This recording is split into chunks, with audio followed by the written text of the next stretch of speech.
Good morning दोस्तों। Good morning बच्चों। तो बच्चों कल मैंने इससे अगली क्लास में मैंने क्वेश्चन नंबर 3 तक कराया था। प्रश्नावली 1.1 का जो प्रश्नावली है वास्तविक संख्याएं। ठीक है बच्चों, तो इसका क्वेश्चन नंबर 3 तक मैंने करा दिया है, एग्जाम्पल भी इसके करा दिए हैं। आज हम क्वेश्चन नंबर 4 कराएंगे। तो क्वेश्चन नंबर 4 ध्यान से पढ़ो बच्चों, ध्यान से पढ़ो कि क्वेश्चन नंबर 4 क्या कह रहा है।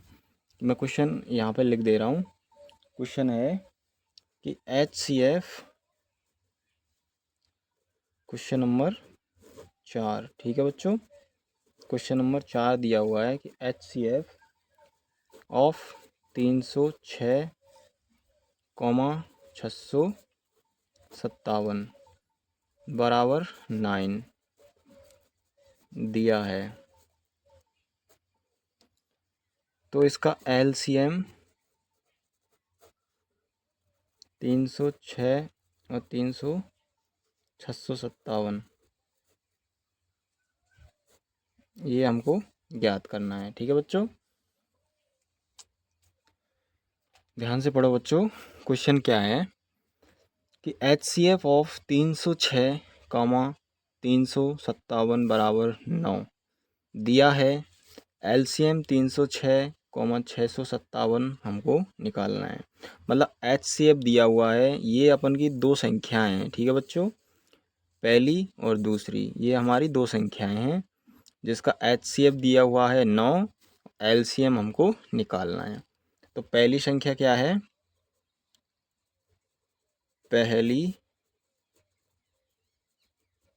पहली संख्या है 306 और दूसरी संख्या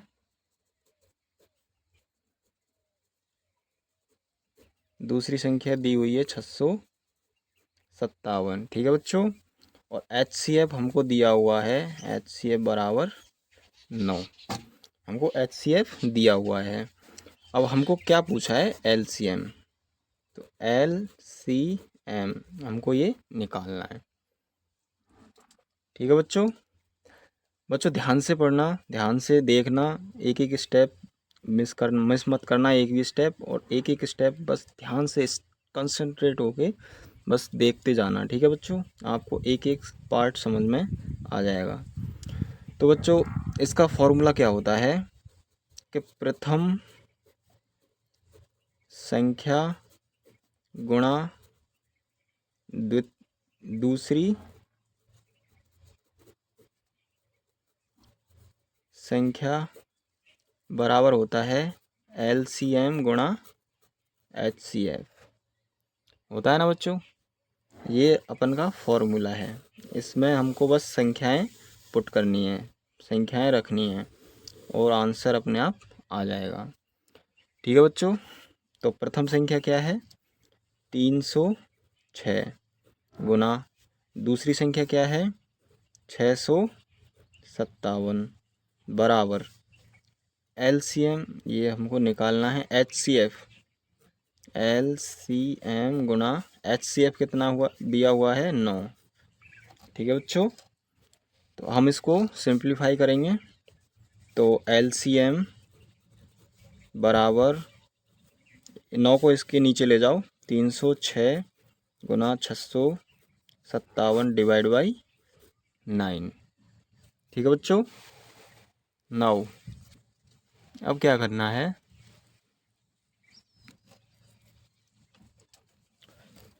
अब इसको भाग दो। इसमें देखो कौन सी संख्या कट रही है, इसको काटो। 9 दूनी 18, 9 तिया 27, 3 कट जाएगा, 9 तिया 27, 3 बच जाएगा, एंड 9 9 चौका 36, 9 चौका 36, 34 बार कट गया। तो 34 गुणा 657। अब इसको मल्टीप्लाई कर लो बच्चों, आंसर अपना आ जाएगा। तो मल्टीप्लाई करोगे, 7 को 4 से मल्टीप्लाई करेंगे, 7 चौक 28 हासिल 2, 7 तिया 21 और 2 23। फिर 5 से करो, 5 चौका 20 हासिल 2, 5 तिया 15 और 2 17।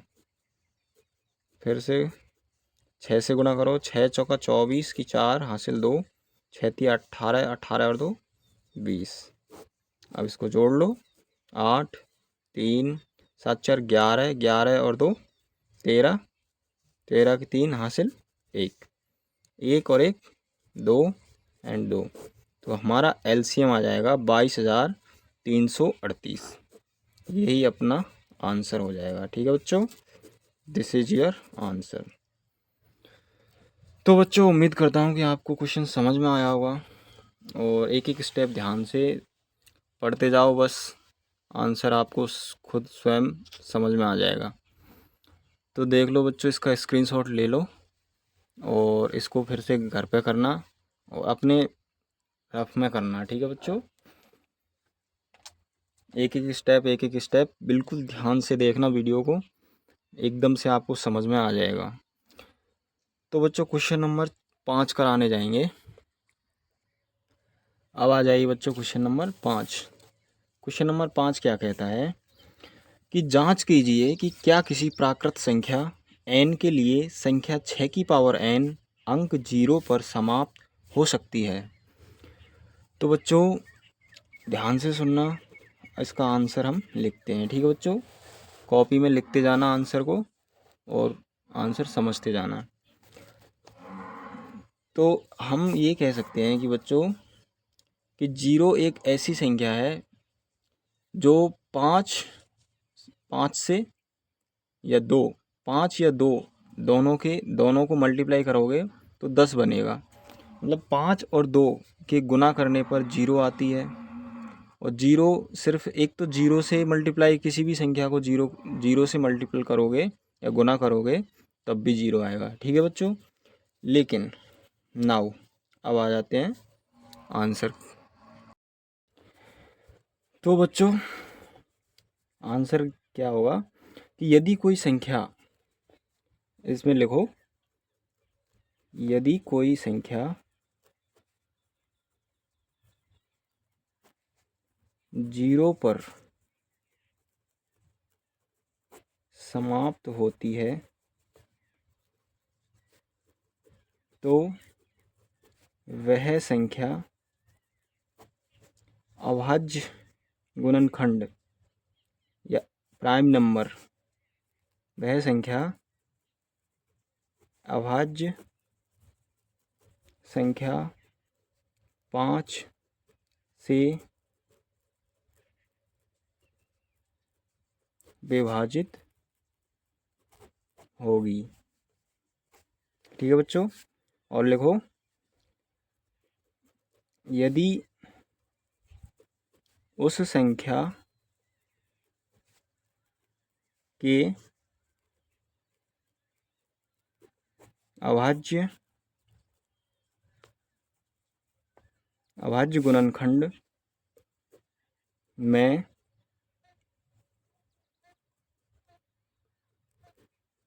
अभाज्य संख्या 5 है तो वह 5 पर, तो वह 0 पर समाप्त हो सकती है।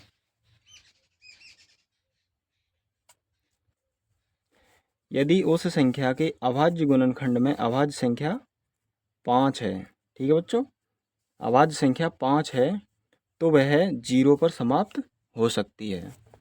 नाउ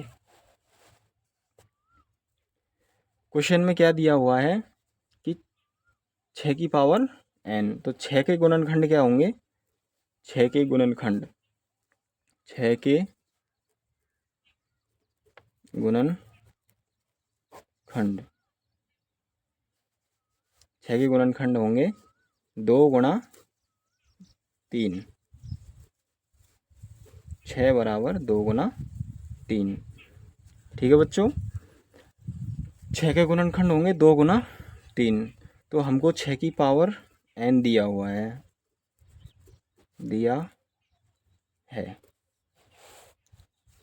तो इसको हम कैसे लिख सकते हैं, 2 गुणा 3 की पावर n। इसको और सिंप्लीफाई करो, 2 की पावर n, 3 गुणा 3 की पावर n। तो हमको इस संख्या के जो अभाज्य गुणनखंड हैं इनमें हमको 5 नहीं दिख रहा, कहीं भी नहीं दिख रहा, ना तो यहाँ 5 है ना यहाँ 5 है, यहाँ 2 है यहाँ 3 है। ठीक है बच्चों, ध्यान से पढ़ो और ध्यान से देखो।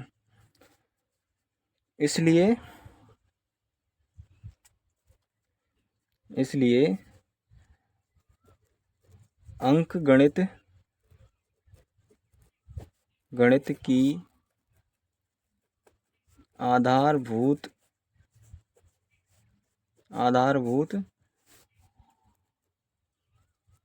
अद्वितीयता हमें यह बताती है कि 6 की पावर n में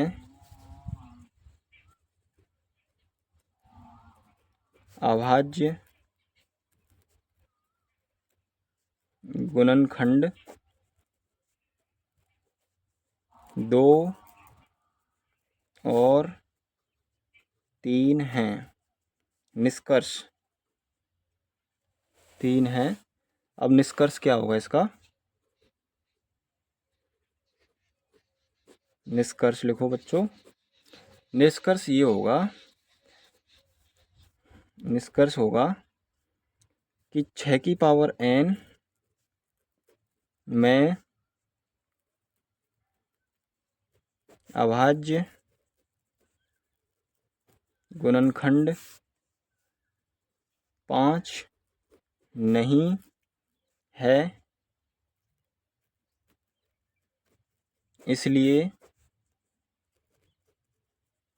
प्राकृत संख्या n 0 पर समाप्त नहीं होगी। This is your answer. ठीक है बच्चों, ध्यान से पढ़ना बच्चों और एक एक स्टेप समझना, फिर आपको एकदम से सब कुछ समझ में आ जाएगा। तो बच्चों आज के लिए इतना ही काफ़ी है, क्योंकि ये क्वेश्चन थोड़ा लेंथी था, इसमें थोड़ा लिखना पड़ता है बच्चों, और थोड़ा समझोगे तो इसको आप समझ जाओगे। बच्चों इस तरह का कोई भी क्वेश्चन आएगा तो आप उसको कर पाओगे। तो बच्चों आज के लिए इतना ही काफ़ी है। तो बच्चों ऐसी वीडियो देखने के लिए आप हमारे चैनल को सब्सक्राइब करें और नई नई वीडियो आपको मिलती रहेंगी। मैं इसी चैनल पर आपको पूरा कोर्स कराऊंगा, मैथ का पूरा कोर्स इसी चैनल पर आएगा, और एक एक वीडियो को ध्यान से पढ़ना और ध्यान से सुनना। ठीक है बच्चों, आपको ये एग्ज़ाम के लिए बहुत हेल्पफुल रहेगा, बहुत आपकी मदद करेगा। तो बच्चों बस आज के लिए मैं इतना ही कहना चाहूँगा। थैंक यू बच्चों, धन्यवाद, बाय बाय।